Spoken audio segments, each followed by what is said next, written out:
Todas las semanas aprendemos mucho sobre esos conflictos, esos litigios que surgen pues, en el seno familiar o en el entorno familiar. Hemos hablado de divorcios, hemos hablado de custodias, de pensiones, hemos hablado un poco de muchos asuntos de los que quizá también hay muchas veces ideas preconcebidas, ideas falsas, y gracias a esa colaboración con Jesús Oderiz vamos aprendiendo. Bueno, hoy es tiempo de hablar de testamentos, también un asunto que muchas veces obviamos y que parece que no nos gusta por lo menos tratar, pero que es muy importante. No está con nosotros Jesús, pero sí está hoy su mano derecha, que es Cristina García. Cristina, ¿qué tal? Bienvenida. Hola, buenos días. Hoy te ha tocado venir a ti, estaba Jesús con otro compromiso, no ha podido estar hoy con nosotros. Sí, exacto. Así que le mandamos un saludo a Jesús. Y Cristina va a hablarnos de testamentos, que bueno, es algo que quizá muchas veces cuesta hablar incluso en la propia familia, o el plantearse, ¿no?, por parte muchas veces de los padres, ¿no?, ir y hacer el testamento, pero es importantísimo que se haga, ¿no? Sí, exacto. O sea, es algo que a nadie le gusta hablar del tema, que siempre parece como que da un poco de yuyu, pero es la única forma de evitar conflictos tras la muerte de un familiar. ¿Qué va a pasar con sus bienes? Es el principal foco de conflictos en la familia. Entonces, cuanto mejor lo atemos, muchísimo mejor para todos. Sí, porque todos pensamos que conflicto no va a haber, y vosotros, los abogados, estáis hartos de ver como los conflictos en el momento en el que fallece pues el padre o la madre o los dos, empiezan los conflictos casi siempre. Exacto, sí, sí. Sobre todo pues por tema de adjudicaciones, por a mí me donó en vida esto y ahora ¿por qué te lo tengo que dar? Porque claro, no tenemos libertad para hacer lo que queramos con nuestros bienes y a veces se nos olvida. Eso está claro. La ley en España regula el tema de la propiedad de los bienes, qué pasa y cómo van los bienes una vez que nosotros ya nos hemos muerto. Hay también varios tipos de testamento, ¿no? Hay formas y fórmulas para hacer el testamento variadas, ¿no? Sí, exacto.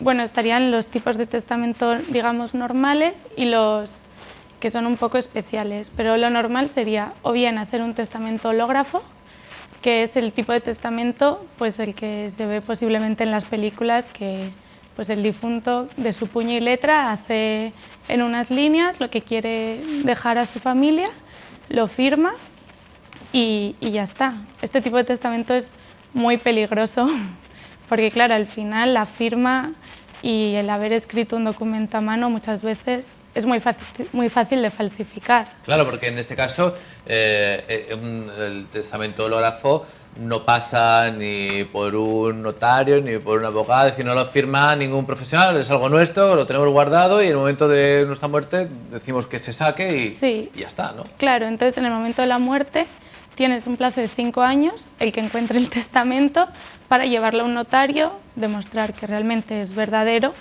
y llevarlo a cabo. Claro, que eso puede generar problema, ¿no? Claro. El demostrar que es verdadero, que esa era su letra y que habrá que coger un perito caligráfico. Y, claro, bueno, sobre todo cuando el que lo encuentra es el beneficiado por el testamento.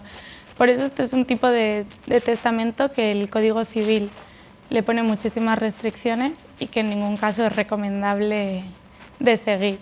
Luego estarían los testamentos ante notario, que sería el testamento cerrado y el testamento abierto.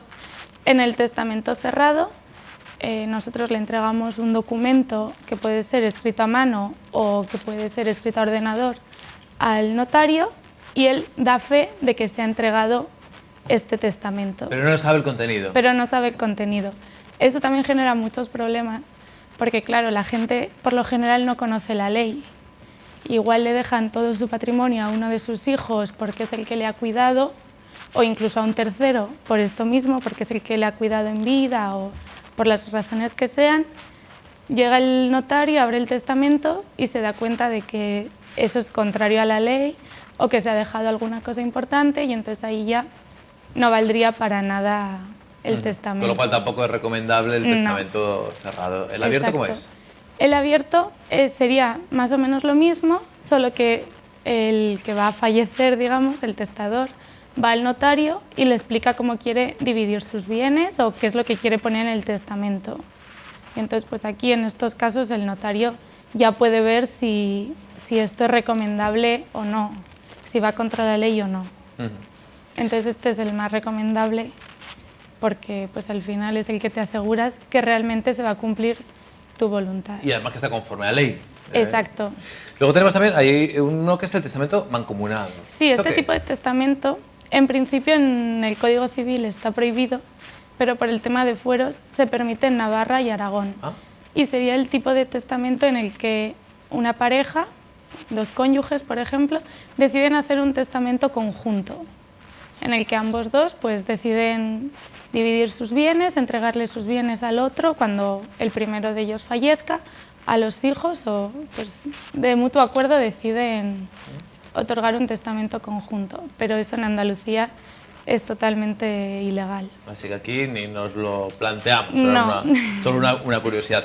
También sí. Me cuentas que, Cristina, el testamento puede incluir, aparte del reparto, es decir, a quién le toca qué parte, más información, es decir, puede ser un testamento muy escueto o podemos explayarnos en formas y en otros detalles, ¿no? Sí, exacto. En el testamento al final es nuestra última voluntad. Podemos poner lo que queramos, incluso reconocer un hijo o lo que últimamente está muy de moda, el testamento vital, que consistiría en decidir qué va a pasar con nuestros órganos y nuestro cuerpo cuando muramos.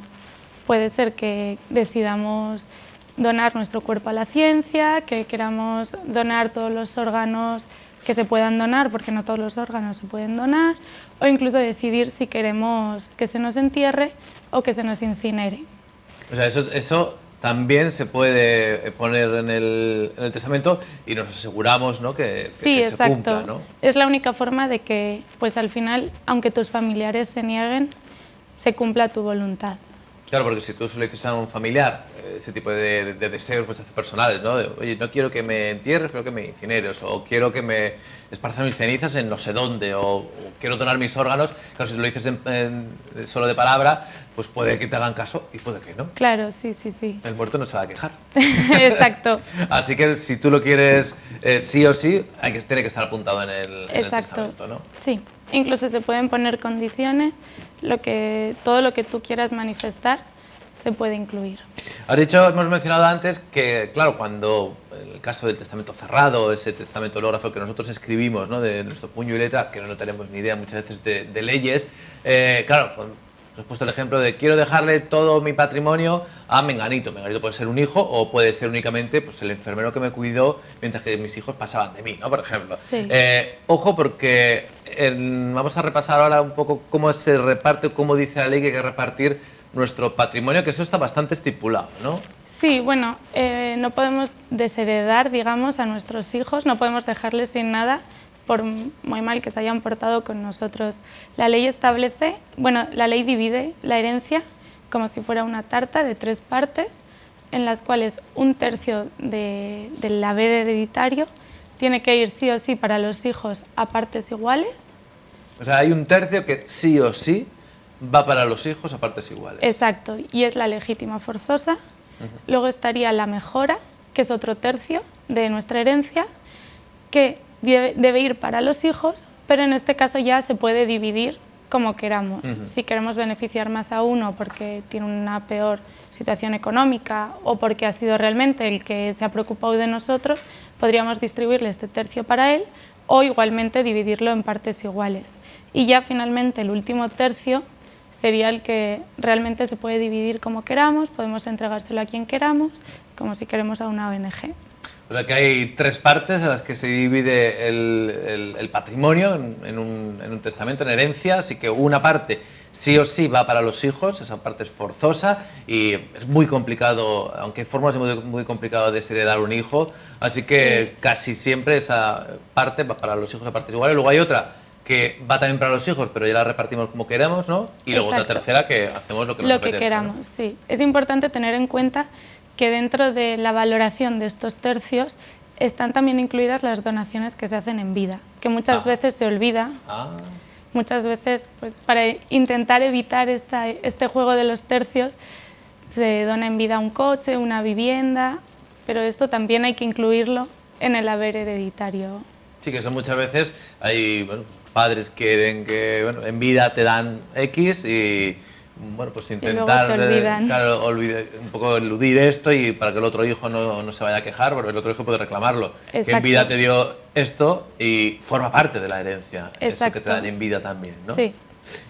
También Quizá se habla más del tema de desheredar a un hijo. Oye, ¿y lo de desheredar a un padre? ¿Se puede? Se puede desheredar a un padre. Por ejemplo, si ha perdido la patria potestad por algunos motivos tasados, se puede desheredar a un padre. Esto está un poco relacionado con el orden de sucesión. Cierto. Que ahora no estamos hablando de desheredar a un padre, porque no quién hereda, ¿no? Claro. ¿Quiénes son nuestros herederos, no? Que claro. Eso tampoco lo hemos dicho. Nuestros herederos son nuestros hijos, nuestros padres, si no hay hijos, nuestro cónyuge, si no tenemos ni padres ni hijos, y luego nuestros hermanos, si ninguno de los tres anteriores está. O sea, primero va en vertical, ¿no? Exacto. Las herencias y luego en horizontal. En horizontal, ¿no? exacto. Entonces, en estos casos, si no tenemos hijos y nuestro padre se ha portado pues, mal con nosotros porque ha habido alguna agresión o porque ha perdido la patria potestad de alguna forma, porque no ha ejercido como debería, se le puede desheredar. Interesante, o sea, que además en algunos casos ocurre, ¿no? Y a eso hay fórmulas y lógicamente el Código Civil da las herramientas necesarias. Tíos, primos y demás familiares no no heredan, ¿no? A no ser que nosotros queramos en esa claro. parte de libre disposición, ¿no? Pero no son herederos nuestros, ¿no? Exacto, o sea, ellos únicamente heredarían si, como decíamos antes, si no hacemos hay, un testamento. Claro. O sea, si hacemos un testamento y decidimos ese tercio de la herencia que por ley no se debe dar a los hijos, con ese tercio sí podríamos dárselo a pues, tíos, sobrinos, a nuestro cónyuge, como queramos. Sin embargo, si no hacemos testamento, si hay hijos o tenemos un cónyuge o tenemos ascendientes, padres o abuelos, los hermanos nunca van a heredar nada. Así que, bueno, pues hay que tenerlo en cuenta. Yo sé que es algo que muchas veces, bueno, pues no sienta muy bien, pero, bueno, pues por lo menos en un momento hay que sentarse con un profesional delante, pues con un abogado, porque es recomendable, y decir, mira, esto es lo que tengo, me gustaría, y al abogado pues te orienta, oye, pues esto puedes hacerlo, esto no puedes hacerlo, esto hay que hacerlo así, así, para que luego, una vez que bueno, pues se produzca el fallecimiento, no haya problemas. Cuanto más atado esté, menos problemas hay, porque luego los problemas surgen y se pasa muy mal, ¿no? Con estos problemas. Sobre todo porque es que la ley al final habla de tercios, pero el concretar cuáles son esos tercios es lo más importante, porque quizás un tercio puede ser la casa y un coche, pero resulta que sabemos que otro hijo lo necesita más. Pues ese tipo de cuestiones hay que tenerlas en cuenta a la hora de dividir la herencia. Eso y también qué ocurre con nuestro cónyuge, porque tampoco hemos hablado de eso y es un tema que a muchos hijos les preocupa, sobre todo si pues, el difunto se había vuelto a casar. Exactamente, porque el cónyuge normalmente tiene derechos también, ¿no? Sí, exacto. En nuestra ley, aunque el cónyuge en principio no hereda la propiedad de los bienes, sí tiene derecho al usufructo, que sería al uso de la mitad del haber hereditario. Esto tiene su origen pues, en que al final, antes, el hombre era el que trabajaba, el hombre era el que tenía las propiedades y se quedaba la viuda sin nada. Entonces, pues para evitar que los hijos la pudieran echar de casa, se le daba el uso de la mitad de la herencia. Esto es verdad que lo dice Cristina y ocurre mucho, ¿no? Sobre todo pues, cuando hay segundas o terceras parejas. Bueno, pues los hijos muchas veces no tienen ese lazo afectivo con esa pareja que ha tenido el padre o la madre, y claro, una vez que muere el padre o la madre, pues los hijos quieren hacer, ¿no? Recuperar pues, esa casa familiar normalmente. Exacto. Ojo, porque bueno, es el disfrute, es decir, la pareja en ese momento, el cónyuge, tiene que estar casados, eso sí, puede disfrutar de esa casa, puede seguir viviendo, de hecho debe seguir viviendo en esa casa, aunque no tenga la propiedad está de los hijos, pero el uso lo tiene la pareja, ¿no? La mujer o el marido en ese momento. Así que sí, porque también en la documentación que me ha mandado Cristina veo que parejas de hecho y demás no funciona, tiene que ser matrimonio, ¿no? Exacto, sí, nuestro Código Civil no contempla a la pareja de hecho como una forma una figura que te ponga en una mejor posición, ¿no? para heredar, tienen que estar casados. Bueno, pues ya sabéis, algo que seguro en algún momento os habéis planteado, todos nos hemos planteado y quizá por muchas veces tradición, porque nos da mal rollo, no nos gusta hablar de esto, lo hemos descartado. El consejo de Cristina y del bufete de Jesús Oderiz es que nos pongamos manos a la obra, lo dejemos todo atado. En una tarde poco más esto se soluciona y se arregla y ya te desentiendes y te quedas mucho más tranquilo. Cristina, gracias. Muchas gracias a vosotros. Un placer por venir a aclararnos este asunto.